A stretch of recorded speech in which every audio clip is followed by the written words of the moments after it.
Derrière chaque succès, il y a une histoire d'effort, de combat, de courage.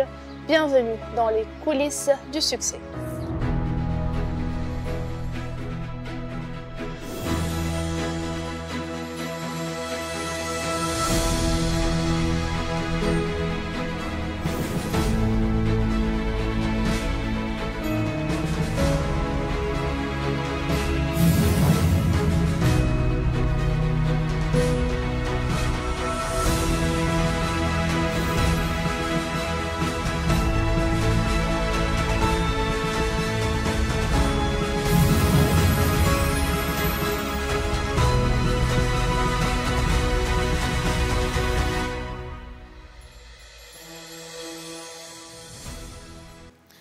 Amis téléspectateurs, bonsoir, très ravi de vous retrouver ce soir pour un nouvel épisode de votre émission Les coulisses du succès. Ce soir, nous avons l'honneur de recevoir une femme d'exception, une voix forte de l'Assemblée nationale, une voix qui se bat chaque jour pour l'égalité et la justice en Mauritanie. Très ravi aujourd'hui de recevoir Madame Kadiata Diallo. Madame Diallo, bonsoir. Bonsoir. Merci d'avoir accepté notre invitation dans les coulisses du succès. C'est moi qui vous remercie de m'avoir invité. Alors, Madame Diallo, quel souvenir gardez-vous de votre enfance? Était-il une enfance douce ou bien déjà très torride? Une enfance ordinaire, je veux dire. Moi, je suis née dans la brousse. Et j'ai grandi là-bas jusqu'à l'âge d'aller à l'école. Et il fallait que je me déplace presque 60 km de chez moi. De chez vous, où exactement? Chez moi, c'est dans l'arrondissement de l'Aouessi. L'Aouessi, c'est dans le département de Barkéol. Un patelin qui s'appelle Bedlahmar. C'est là-bas où je suis née. Et j'ai fait ma petite enfance là-bas. Et quand mes parents ont décidé de m'envoyer à l'école, ce n'était pas très fréquent d'envoyer une fille à cette période-là à l'école, mais mon père en a décidé. Il m'a envoyé à l'école. Et il fallait que je fasse presque 60 km pour aller en ville, en Bout. Et il n'y avait pas de voiture. 60 km à pied chaque jour? Non, non, pas à pied, pas chaque jour, non, non, pas du tout. Il fallait aller habiter en Bout en ville pour pouvoir faire l'école. J'avais mon oncle paternel qui habitait en ville et donc il m'a accueilli avec ma grand-mère paternelle pour faire l'école. Donc pendant toute l'année scolaire, je restais en Bout et les vacances, je rentrais chez moi en brousse. Donc j'ai fait toute ma scolarité fondamentale de cette manière jusqu'à avoir l'entrée en 6e. Et là, je me suis déplacée pour aller à Nouakchott pour suivre les études secondaires. Et là aussi, c'est un autre oncle qui m'a accueilli ici pour continuer mes études. Donc je peux dire que j'ai grandi comme une enfant qui est née en brousse dans un milieu rural où les activités sont des activités agricoles, l'élevage, les travaux domestiques. Je connaissais tout ça. Et quand je vais à l'école aussi, bon, j'étais quand même une élève brillante. Assez, bon, disons quand même, j'étais pas mal. D'accord, débrouillante alors. Bon, je peux dire j'étais une bonne élève. D'accord. J'étais une bonne élève. Quel a été l'événement ou la personne qui a éveillé très tôt en vous ce besoin de justice ou d'équité? Un événement ou une personne? Bon, il faut dire que moi, ce qui a éveillé en moi ce sentiment, c'est que d'abord, quand j'étais à l'école primaire, il y a eu une fois, on avait un directeur d'école qui hébergeait un élève chez lui. Et de manière très curieuse d'ailleurs, il y a eu un différend entre le directeur de l'école et cet élève-là qu'il hébergeait bien chez lui. Et comme on recevait des étudiants ou des élèves qui étaient au collège, à Kifa, à Kaidi. Ces élèves, donc, il y avait des mouvements de grève dans les établissements secondaires et on renvoyait les élèves chez eux. Donc nous, on disait que les collégiens sont rentrés. Et ils sont rentrés parce qu'ils avaient fait la grève et on avait fermé les établissements. Donc il y avait un sentiment de contestation. Bon, cet élève qui était avec le directeur, je ne sais même pas d'ailleurs quel est le différend qu'il a opposé avec le directeur, qu'il hébergeait. Et le directeur a décidé de le sanctionner. Il fallait le punir pendant 3 jours, je crois. Il fallait qu'il ramasse les ordures au niveau de l'école. Ça a suscité un sentiment de révolte chez nous. Nous avons dit, il s'appelait Oumar Hadi, et on a dit, il faut libérer Oumar. Il faut laisser Oumar. Donc c'était la première action de contestation, de protestation. Dès le jeune âge. En ce moment, vous aviez quel âge? Bon, disons peut-être 12 ans, 13 ans, quelque chose comme ça. Oui. 12 ans, 13 ans. Je crois, oui. Et finalement, vous avez... Finalement, l'enseignant est venu. Il nous a dit que celui-là, c'est moi qui l'ai hébergé. C'est avec moi qu'il partageait le pain. Donc, si je l'ai sanctionné, c'est qu'il mérite une sanction. Mais nous, on ne voulait rien entendre. Il fallait tout simplement... Obtenir justice. Donc, il fallait briser la sanction, c'est tout. Alors, comment s'est passé, vous parlez de scolarité, comment s'est passée votre scolarité? Où vous avez dit que c'était dans la bourse ou la scolarité? Dans la bourse, non, la scolarité, je l'ai faite en Boutonville. En Boutonville, donc, ce sont mes parents qui habitent en brousse. Mais je fais la scolarité en Bout, qui est un centre, même si ce n'est pas un grand centre urbain, mais en tout cas, c'est déjà la ville. Donc, c'est là où je fais l'école pendant toute l'année scolaire et pendant les vacances, je rentre chez moi en brousse. Donc, si vous voulez, je suis à cheval entre les deux. Les deux, d'accord. Mais en ce moment, pour les filles, c'était très difficile de faire les bancs en ce moment. Comment ça s'est passé? Vous avez eu le soutien de toute une famille? Oui, ou bien... Il faut dire que c'était quand même exceptionnel. Mon père n'a pas été comme les autres. Parce que quand, au moment où j'allais à l'école, il avait déjà envoyé mon grand frère, ma grande sœur, les avait déjà envoyés à l'école. Ils étaient là déjà à Nouakchott. Moi, j'étais en Bout. Donc lui, il a décidé, il avait des frères qui étaient, eux, des gendarmes, en garde. Donc lui, il se plaisait à voir les gens évoluer autrement que dans le milieu rural. Et donc, il a décidé d'envoyer ses enfants, qu'ils soient filles ou garçons, il a décidé de les envoyer. Je crois que c'était le seul d'ailleurs en ce moment-là qui le faisait. C'est après que les autres ont commencé à limiter. Et donc, moi, j'ai été à l'école pendant, donc dès mon jeune âge, j'ai été à l'école. J'ai fait la scolarité de manière régulière. Je n'avais pas de problème, j'étais une bonne élève, disons. Et après le parcours, vous avez obtenu votre bac? Ah oui, j'ai obtenu mon bac en 1979. Vous avez étudié ici, à Nouakchott? Là, quand j'ai obtenu mon bac, j'étais déjà assez consciente. J'étais déjà engagée politiquement. C'était la période où il n'y avait pas de démocratie. C'était les mouvements politiques clandestins.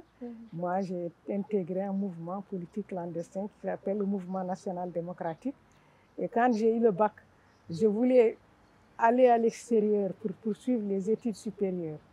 Mais aussi, il faut dire que quand il y a l'orientation, bon, en général, les gens qui ont leurs parents, qui s'y connaissent bien, vont pousser leurs enfants jusqu'à ce qu'ils obtiennent une bourse vers l'extérieur. Moi, je n'ai pas quelqu'un qui me pistonnait, disons. Bon, je me limitais à là où on m'a orienté. On m'a orienté à l'école normale supérieure pour faire professeur.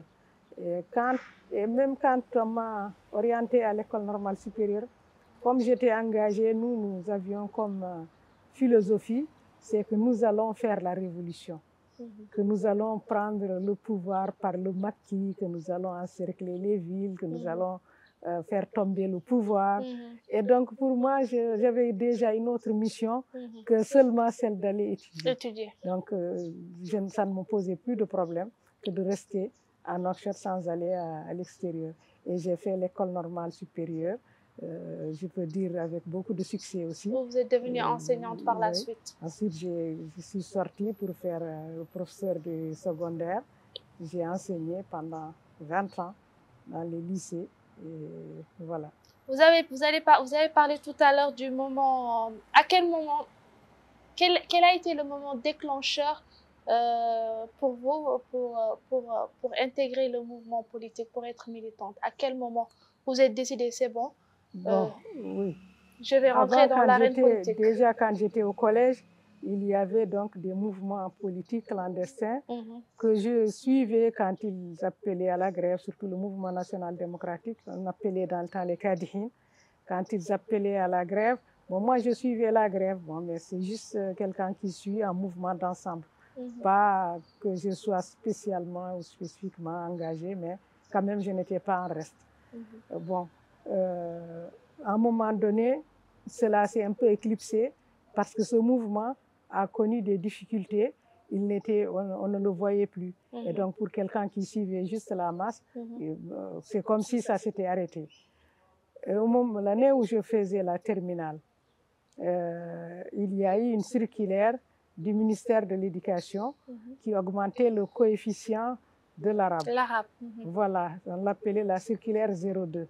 Ça a suscité une indignation, ça a provoqué une crise au niveau des scolaires. Les élèves négro-africains qui disaient que cette circulaire 02 était un sentiment de discrimination. C'était la discrimination, donc ils refusaient cela. Et il y a eu un mouvement de grève qui s'est déclenché, et moi j'étais en terminale.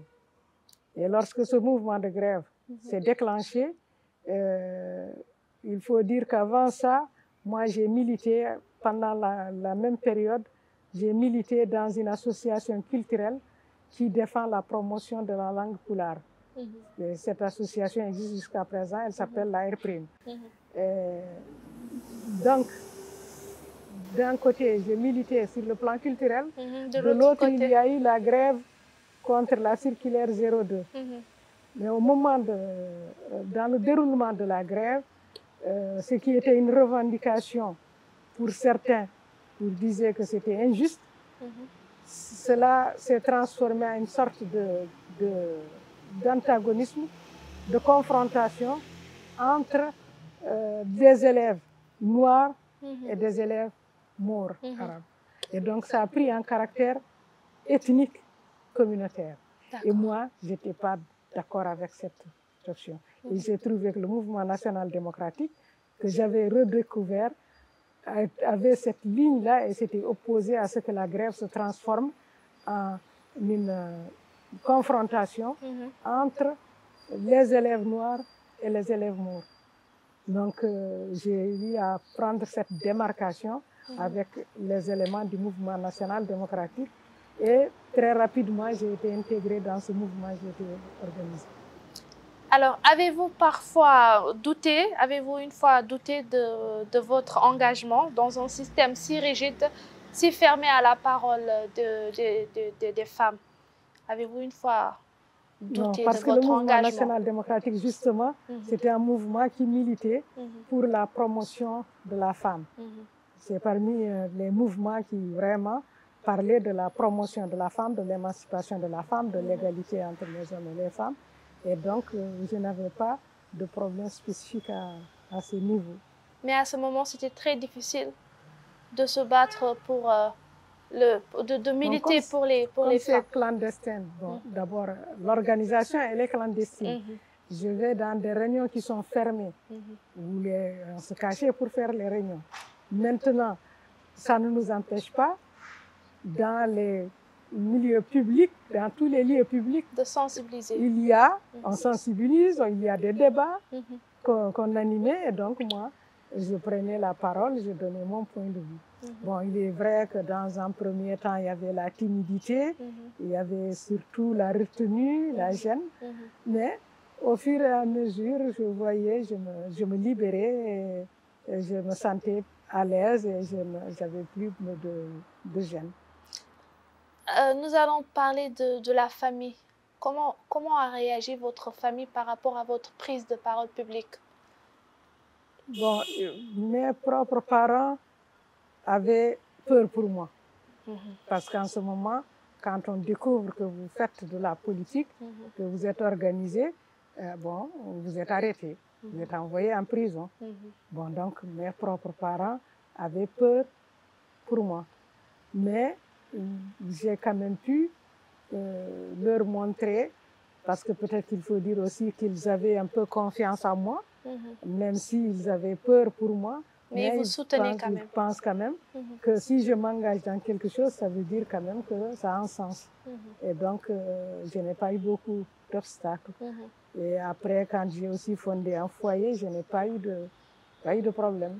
Même quand j'ai eu des enfants, bon, on s'est arrangé dans la famille à pouvoir mener tout ça ensemble, être politique, être mère de famille, être militante engagée. Tout cela, on menait ça ensemble. Madame Diallo, qu'est-ce que signifie pour vous aujourd'hui d'être députée à l'Assemblée nationale? Pour être députée, c'est d'abord participer à la vie de la nation. Être député, c'est appartenir à un pouvoir, c'est le pouvoir législatif, c'est un des piliers du pouvoir, mais c'est surtout être la voix du peuple, c'est représenter le peuple. Et donc défendre votre vision, défendre votre option politique, défendre les intérêts des citoyens. Donc c'est un peu ça pour moi, être député. La voix des sans-voix. La voix des populations, en tout cas tout ce que je considère comme étant dans l'intérêt du pays, de la Mauritanie, des Mauritaniens, mais même au-delà, les intérêts des peuples. Là, je suis aussi quelque part internationaliste quand je vois des causes de lutte au plan mondial. Je soutiens aussi ces luttes-là. Y a-t-il eu un moment à l'Assemblée nationale où vous vous êtes sentie seule, incomprise ou même en danger à l'Assemblée nationale? Non, franchement, non. Non. Moi, quand je venais à l'Assemblée, j'étais déjà mûre, je pouvais me défendre et on me respectait pour ça. Malgré que vous n'acceptez pas, malgré que vous vous faites entendre? Non, je me fais entendre et je me fais respecter. D'accord. Je n'ai pas connu de problème particulier. Alors, quelle a été votre plus grande blessure en politique et votre plus grande fierté? D'abord, votre plus grande blessure en politique, où vous vous en souvenez jusqu'à aujourd'hui? Bon, blessure, pas que j'ai eu des moments de difficulté.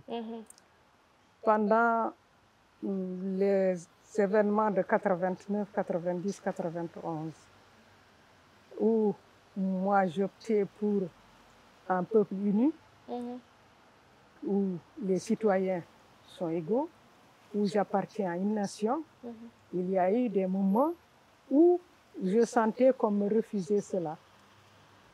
Parce que mes parents, les gens qui sont comme moi, ont été bannis de leur pays, ont été déportés dans les pays voisins, au Sénégal, au Mali. Pendant cette période, je voyais des atrocités se passer sous mes yeux. Moi qui défendais l'unité du peuple, etc., j'ai vu qu'il y a un ciblage contre ma propre communauté.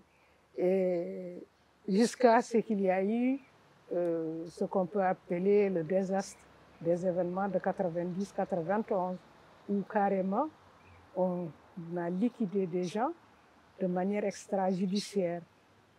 Et un problème que nous connaissons. Donc pendant cette période, c'est une période très très choquante pour moi. Mais ça ne m'a pas fait dévier de l'option que j'avais de continuer à travailler pour l'unité du peuple mauritanien et à combattre les injustices, etc. Donc ça, c'est pour moi la plus grande blessure. Et votre plus grande fierté dans le milieu politique? Bon, en milieu politique, bon, il faut dire peut-être au moment où je me suis présentée aux élections et que j'ai eu du succès. Mais aussi, pendant mon parcours au niveau de l'Assemblée nationale. C'est là où j'ai été le plus connue sur la scène au niveau national et même international. Donc j'ai pu porter l'étendard de la lutte du militantisme et donc de la protection, de la défense des intérêts du pays, des citoyens. Donc pour moi, ça me rend fière en tout cas. Je suis bien dans ma peau, je veux dire. C'est comme si moi, de toutes les façons, je sais que je m'acquitte de mon devoir, quel que soit le résultat qu'on peut obtenir, mais au moins, je sens que je m'engage à force, je défends ce que je dois défendre et j'ai la conscience tranquille. Alhamdulillah. Aujourd'hui, que diriez-vous à la petite Kadiata que vous étiez avant?